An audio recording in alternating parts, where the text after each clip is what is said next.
नमस्कार दोस्तों, स्वागत है आप सबका फिर से एक नए वीडियो में। आज हम लोग देखेंगे साधारण ब्याज से संबंधित कुछ महत्वपूर्ण प्रश्न किस्त पर आधारित, यानी साधारण ब्याज में जो किस्त पर आधारित प्रश्न होता है उन्हीं प्रश्नों पर चर्चा करेंगे हम लोग आज। अगर मैं आप साधारण ब्याज से और भी इसके पहले वाले वीडियो देखना चाहते हैं तो आपको डिस्क्रिप्शन में उसका लिंक मिल जाएगा, वहां से आप देख सकते हैं। दोस्तों आपसे रिक्वेस्ट है वो वीडियो जरूर देखिएगा। आइए देखते हैं साधारण ब्याज पर किस्त पर आधारित प्रश्न को। 3 वर्ष बाद देय 1092 बराबर वार्षिक किस्तों में देय है। साधारण ब्याज की दर 12% वार्षिक है, तो प्रत्येक किस्त का मान है। इस तरह के क्वेश्चन को करने के लिए हमको क्या करना है, सबसे पहले लिखना है 100 100 पहले वर्ष के लिए। दूसरे वर्ष के लिए अगर मैं देखेंगे तो 3 वर्ष है तो 112 लिखना है, 112 इसी 12 को लिखना है 100 में जोड़ करके।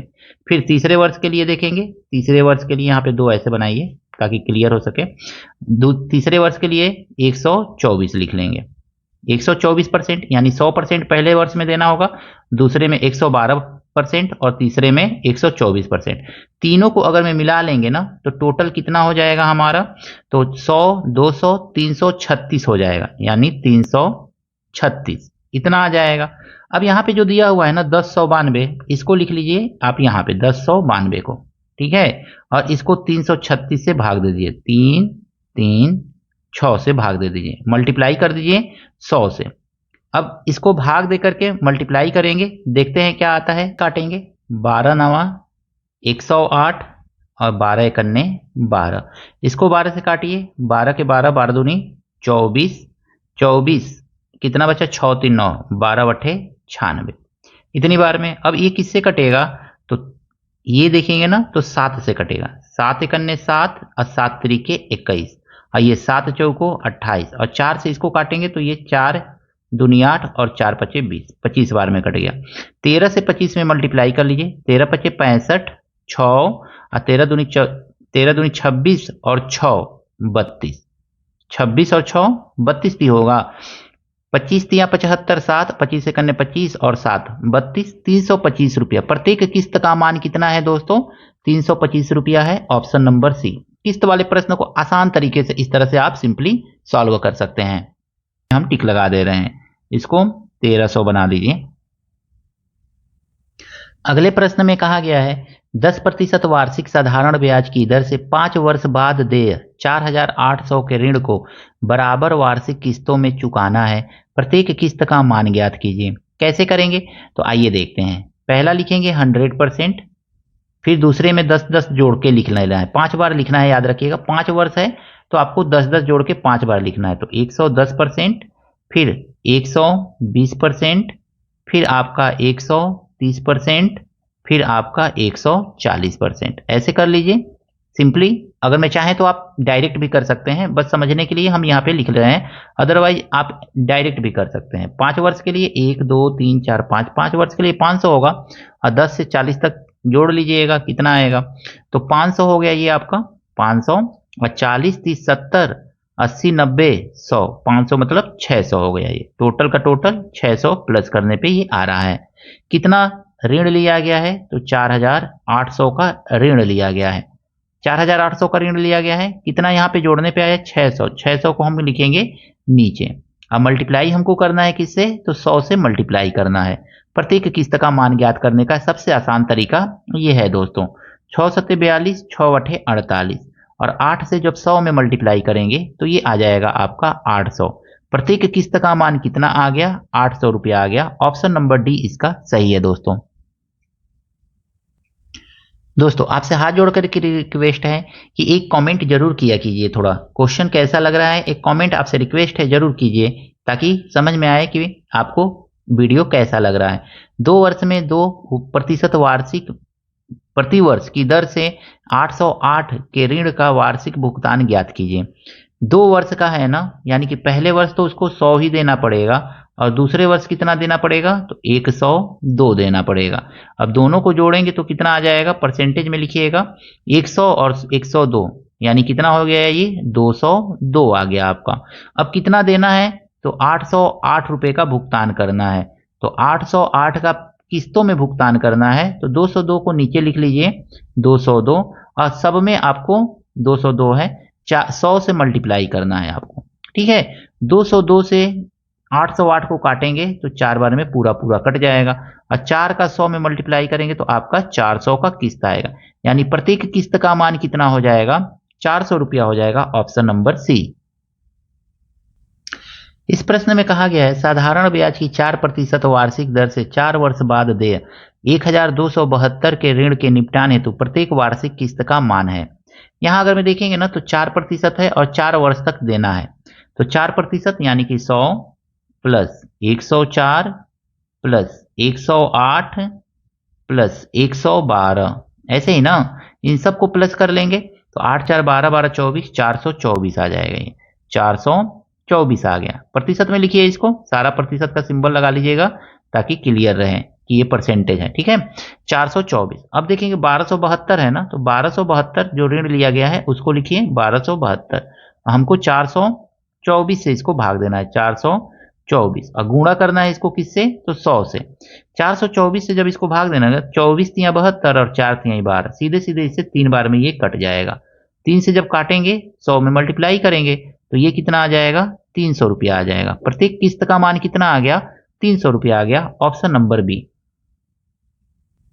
इस प्रश्न में कहा गया है ना, रुपया 4000 की धनराशि को 8% और 10% साधारण ब्याज पर 2 भागों में उधार लिया गया है। यदि कुल वार्षिक ब्याज 352 है तो 8% पर ली गई धनराशि है। इसको बाई प्रोसेस करेंगे तो थोड़ा सा लेंदी होगा, आइए ट्रिक के माध्यम से करते हैं। कैसे लिया गया है? तो 8% और 10% के ब्याज पे दो लिया गया है, और किस में से लिया गया है? 4000 रुपए को ही 2 भागों में बांट करके, एक भाग 8% है और दूसरा भाग 10% है। अब देखेंगे ना तो 8% पर 4000 का निकाल लीजिए कितना होगा। 8% पर 4000 का कितना होगा? तो 2 जीरो से जीरो कट जाएगा, 8 चौको 32, यानी कि 320 रुपया आएगा 8% के दर से। ठीक है, 8% निकालेंगे 4000 का, तो 8% 4000 का निकालेंगे तो 320 रुपया आएगा। अब 320 रुपया यहाँ पे दिया है 352, तो 352 को इसमें से बस आपको क्या करना है? घटा देना है, माइनस कर लीजिए। तो ये आ गया 2, 5 में से 2 गया 3, और 3 में से 3 कैंसिल आउट हो जाएगा। यहाँ पे इसका देखिएगा अंतर कितने का आ रहा है। यहाँ पे हमने अंतर देखा, अब यहाँ पे अंतर देखेंगे तो यहाँ पे 2% का अंतर आ रहा है। अब 2% बराबर 32 है, तो 1% बराबर निकालेंगे हम अगर में, या 2 से भाग दे दीजिए, इसको छोड़ दीजिए, 2% से भाग दे दीजिए तो ये हो जाएगा 32/2 अगुणे 100। यही तो आएगा ना। 2 से इसको काटेंगे तो 16 बार में कटेगा, और 16 से 100 में मल्टीप्लाई करेंगे तो कितना आ जाएगा? 1600 रुपया आ जाएगा। यानी 10% पर दिया गया धनराशि कितना है? 1600 है, और आपसे पूछा जा रहा है कि 8% पर, तो 4000 का धनराशि था और उसमें से 1600 जो था, जब भी ये ऐसा आए ना अंतर पे जब निकालेंगे तो ये बड़ा वाला ही यहाँ पे आएगा। ठीक है, 1600। अब इसमें से माइनस कर लेंगे तो 0 0 6 4 10 और 3 में से 1 गया 2, 2400 रुपया जो है 8% पर दिया गया है। तो ऑप्शन नंबर 20 का सही है दोस्तों। यहाँ पे प्रश्न में कहा गया है 3100 रुपये की धनराशि को 2 भागों में साधारण ब्याज पर उधार दी जाती है। एक भाग 8% की दर से, दूसरा भाग 6% की दर से दिया जाता है। यदि कुल वार्षिक ब्याज दर रुपया 212 है, एक साल का ब्याज 212 दोनों पे मिल रहा है टोटल मिला करके, तो 8% पर देय राशि है। सीधे सीधे हम देखेंगे ना, एक 6% पर है और एक धनराशि जो है 8% पर है। हमको मालूम करना है 6% के हिसाब से 3100 का कितना मिलेगा 6% के दर से। तो 6/100 गुणे 3100, 2 जीरो से 2 जीरो कट जाएगा, तो यानी कि 3100 का 6% जो होगा वो कितना हो जाएगा? तो 6 1 6 और 6 3 18, 186 रुपया हो जाएगा। अब हमको क्या करना है, ये जो 186 आया है ना, 212 में से इसको माइनस कर लेना है। तो 212 में से इसको माइनस करके देखिए, और यहाँ पे इन दोनों का अंतर देखिए, तो इन दोनों का अंतर तो 2% आ रहा है, और यहाँ पे देखेंगे तो 12 में से 6 गया 6 और 10 में से 8 गया 2, 26 आ रहा है। अब हमको क्या करना है ना, इस 26 में यहाँ पे जो परसेंटेज का अंतर आ रहा है उससे भाग दे देना है और 100 से गुणा कर देना है। 2 से जब इसको काटेंगे ना तो ये 13 बार में कट जाएगा, और 13 का 100 में गुणा करेंगे तो ये 1300 आ जाएगा। यानी कि बड़ा वाला मिल गया हमको। 8% पर दिया गया धनराशि जो है 1300 रुपया है दोस्तों। अब 6% पर अगर मैं पूछता तो हम क्या करते हैं, 3100 में से 1300 को घटा देते हैं, चूंकि यहाँ पे पूछा गया है कि 8% पर देय राशि क्या है, तो 8% पर देय राशि 1300 रुपया है। ऑप्शन नंबर सी इसका सही है।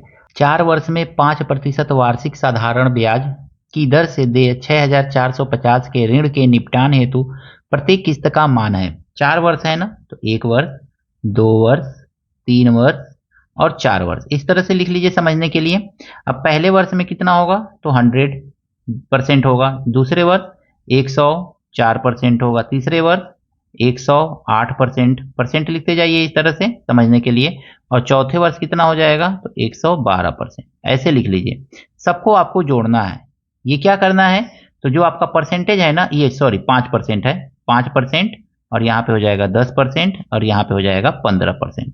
तो इस तरह से अब सबको जोड़ना है, तो 100, 200, 300, 400, 15 और 10 25, 25 और 5 30, 430 आ जाएगा ये। ठीक है, अब हम देखेंगे ना, तो हमारा क्या दिया हुआ है, 430% आया ये। अब 6450 रुपया को किस्त में जमा करना है, बराबर किस्तों में जमा करना है। 430 जो आया है जोड़ने पे, उसको नीचे लिख करके 100 से गुणा कर दीजिए।